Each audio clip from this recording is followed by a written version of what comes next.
Welcome back to the show, everybody. Check out these headlines this morning. Appeals court rules against the SEC. We're going to get into that. New ODL corridor for Ripple. SEC now caught in legal double talk. We got so much to go over today as Ripple and the SEC are reaching an impasse. Somebody roll that beautiful intro.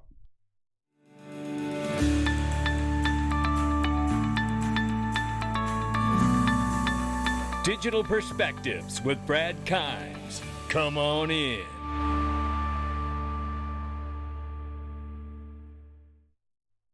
Welcome back to the show, everybody. You can follow me on Twitter at Dig Perspectives at the top of the screen. Everything we're talking about here today. And give us a follow on TikTok now for great highlight clips and reels. It is Digital Perspectives, no spaces. It is growing like crazy over there. And right now we're seeing May 19, 2022. Good morning, everybody. $1.299 trillion market cap. It's bleeding heavily this morning, even though it's off by 3.7%. We all know where we should be, and it's not where we are. Bitcoin 29,200 plus, Ethereum 1,900 plus now, and we see XRP at 40 cents. We're going to keep an eye on it, but it's off by 5.6% in the last 24 hours. Brace yourself. We may be going down again here. Range of price is 40 cents on the bottom, 43 cents on the top. I know what to do. I tell you, I wish I had more of it. I got some of it, but I wish I had more of it. And what I'm talking about is Ripple shares. Yeah, I got XRP and I keep accumulating that too. I just keep accumulating. And Miss Backup goes, what in the world are you doing? I'm like, well, you'll find out soon enough, because all of this too shall soon pass. And I've been taking advantage of what I believe is the market suppression from the SEC case to acquire either Ripple shares or XRP, and you know XLM and a few others. But nevertheless, right now, Linqto has an offer going on for $1,000 worth of XRP drop for each Ripple investment has been extended until midnight tonight Pacific time. Don't forget to check out the link underneath the video for Linqto.com if you're interested in Ripple shares. It's going to be going quick, ladies and gentlemen. Don't mess around. Look right here. SEC Gary Gensler warns Americans are diverting savings to speculative crypto assets, says market needs investor protection. Market needs investor protection from Gary Gensler, because he's the reason the market is down. There's no question about that. And there's a spot in here I wanted to give you where Gary Gensler reiterated his intention to bring cryptocurrency exchanges and lending platforms into its regulatory purview during a speech before the North American Securities Administration Association on Tuesday. Now, take a look at some of this right here, because he also tells Congress that the SEC is really outpersoned on crypto, looking for more money and funding. And then we saw Stuart Alderati really hit a great analogy we use on this channel all the time, which makes me feel good that we are aligning with our observations with his. And it says here, a lot of talk from the SEC about being tech neutral, but the truth is they continue to regulate all of crypto through enforcement, ignoring their jurisdictional limits. Just because you have a hammer, not everything is a nail, even if you go out and get a bigger hammer. That's where he's dealing with the comment of saying he's outpersoned, looking for more money and funding. And it really does come down to that. We need some rules to get the SEC back in line. And I think this is just as apparent of it as the SEC versus Ripple case, as the U.S. Appeals Court has now ruled against the Securities Exchange Commission and said it violated a hedge fund manager's constitutional rights by having an in-house judge try a securities fraud case brought against the individual. When does it stop? I mean, this is just, the SEC is out of control on almost every front, it appears. Now let's switch gears here. This is the Ripple House Ripple House yacht in West Palm Beach. And I got to tell you, what in the world are we celebrating here? You know, I've got a great bottle of wine, just need a great occasion like a settlement to open it. Yeah, I don't know what they're celebrating, but I know what I'd like to be celebrating. And this is one of the things I can't wait to celebrate. And it's this. I'm not talking about hammer time. Subpoena time. Yeah, subpoena power. That's what we're talking about. And I can't wait till John Deaton gets subpoena power. Yeah. This is Stephen Hubert sharing that after he was digging around in the Brooklyn Project, found a list from 2018 of lawyers that could be reached through their private email addresses, and Bill Hinman is on it. Now, I'm not going to show it, but it's on my thread. But I don't want anybody doing anything, malicious or mean or unprofessional. That's for sure. So that's not what this is for. So please know that in advance. ETHgate is very real, and we already know we have the truth on our side. Let's not do anything that offsets that credit to us. Look right here. This is a new corridor opening to Lithuania. We're excited to partner with FinCEN to open up a new payments corridor between Europe and Mexico, making it easier than ever for consumers and businesses in these regions to send and receive payments in real time. I just want to give you a couple spots in this where FinCEN is following suit as Ripple's first ever Lithuanian customer poised to reap the benefits of ODL and open up a new corridor between Europe and Mexico. I also wanted to give you Cindy Young, Ripple Managing Director of Europe, remarks they're delighted that FinCEN is our latest ODL deployment in Europe, and they're looking forward to soon announcing the additional European partners who are preparing for a crypto-enabled future. There's more coming, ladies and gentlemen. And don't forget, it's not just that corridor that opens up here. You realize that it opens up the corridor for the Lithuanian's payment service to tap into all of the different providers and corridors of the ODL platform. So think about that for a second. So it's really tenfold the news. Now, here on out, we have a lot to go through. There's been a lot from late day yesterday on different fronts. Now, I broke up some news. There's some attorney-client privilege motion filing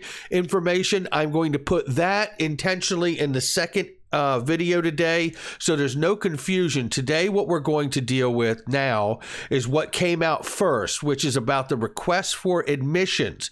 This is from James K. Filan. Shout out to you, Jim, and all you do for all of us to keep us informed and up to date.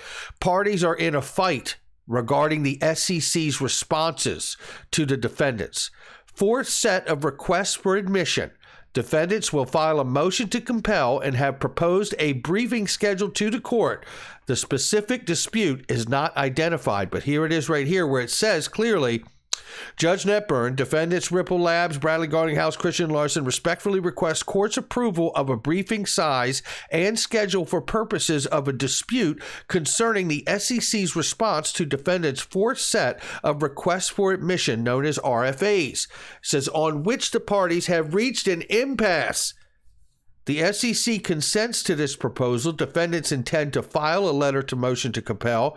It says the parties have agreed to following proposed schedule and page limits, which you can see right there. Now, I want to go down here because James fills us in and says the date for the filing motion to compel has not been stated, so we should expect it to be filed very soon. Then he followed that by saying motion granted in text-only order. Defendants' anticipated motion to compel cannot exceed 7 pages and is due by May 23rd, so just a few days, right? So 3-4 days from now. The SEC's opposition cannot exceed 7 pages and is due within 10 business days of the filing of defendant's motion no later than June 7th, 2022. Defendant's reply, if any, may not exceed 4 pages and is due within 7 business days of the SEC's opposition no later than June 16th, 2022. So that's what we have there. However, let's take a look at this because crypto law comes through and breaks down what's really going on here. And it is just disgusting, the approach that we're seeing from the SEC. And not that it hasn't been thus far, but it just gets worse. Take a listen as we quickly move through this right now. So the motion from Ripple, Brad Garlinghouse, Chris Larson to compel the SEC to provide responses that eliminate the need to prove facts about which there is no real dispute. They can't even come to the resolution over this is a fact. This is a fact. This is a fact, right? So the case can move forward quicker. So it says right here, if you look at this, the SEC document production so far has included at least 57 unique inquiries submitted over a period of more than 29 months asking the SEC whether it considered XRP a security. The SEC always responded and had not made a determination as late as October 2020. Ripple sought to confirm the undisputed fact that the SEC was asked multiple times by market participants and never stated XRP was a security to any of these inquiries. But the SEC refused, saying market participants is vague and ambiguous. So now they want to argue and litigate over what market participants actually means. You see what's going on here? This is despicable by the SEC. I mean, forget about the fact that there's 67,000, actually hundreds of thousands of XRP holders being harmed here. Look at what's happening to Ripple and how they can't pursue U.S. customer relations in the same degree if they had clarity here because of this kind of gamesmanship, as been cited by Matthew Solomon here.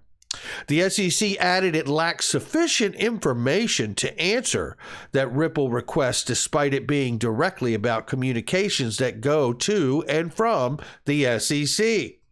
Goes on to say here the SEC was also caught in double talk about when XRP first appeared on its watch list.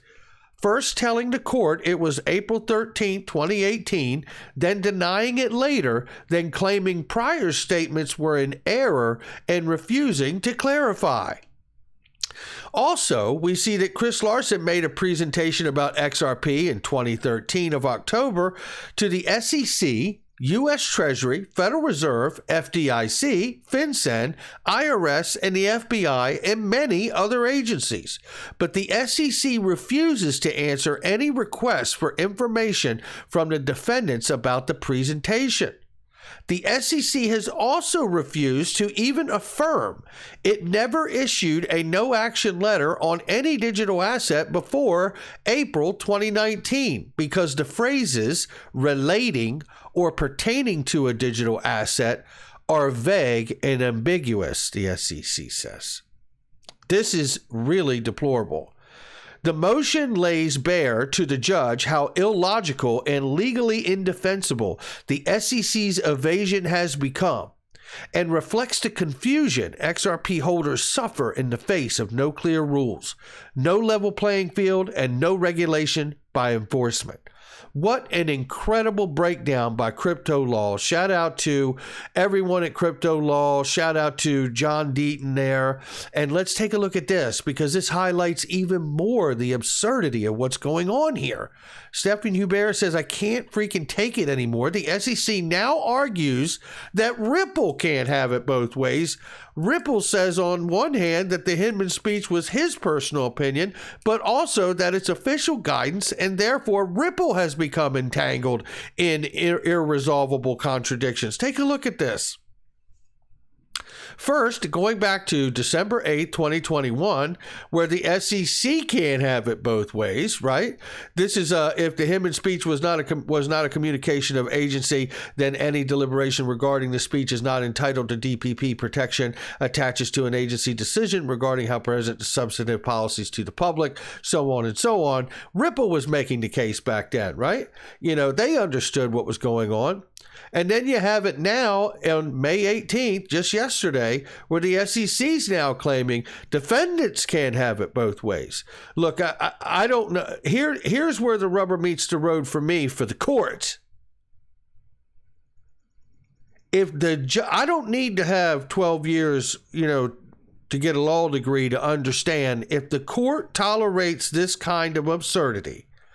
I have to tell you, it is going to speak much larger about the court than it ever will about the SEC. The burden lies at their feet to really handle what's going on here. Here we see also, just before we wrap this part of it here, Ripple launched a veiled threat to subpoena Amy Starr, Hester Peirce, Bill Hinman, Jay Clayton, and Robert Jackson if the SEC fails to confirm public statements made by them. Well, this is getting juicy, ladies and gentlemen. Everybody's getting tired of fooling around with this thing. It is far less expensive and burdensome for the SEC to undertake this inquiry for the limited purpose of confirming that a recording is authentic than for the defendants to be forced to subpoena these individuals. Keep playing around, SEC. This is just getting uglier when you don't have the truth on your side. And again, the request for admission from Jeremy Hogan says took me way back to when we learned that the SEC staff bought and sold XRP through March 2019. He says, P.S. Let's go, SEC lawyer. You only have 2 hours to file the attorney-client privilege brief, which we will touch on in the next video. Now, what's going on with price? Let me tell you what's going on with price right here. XRP is finalized. Has it finalized the correction yet? In daily, weekly, yes. Monthly, nope. It says, what does this mean? We can see 66 cents, however. Monthly still trumps the trend.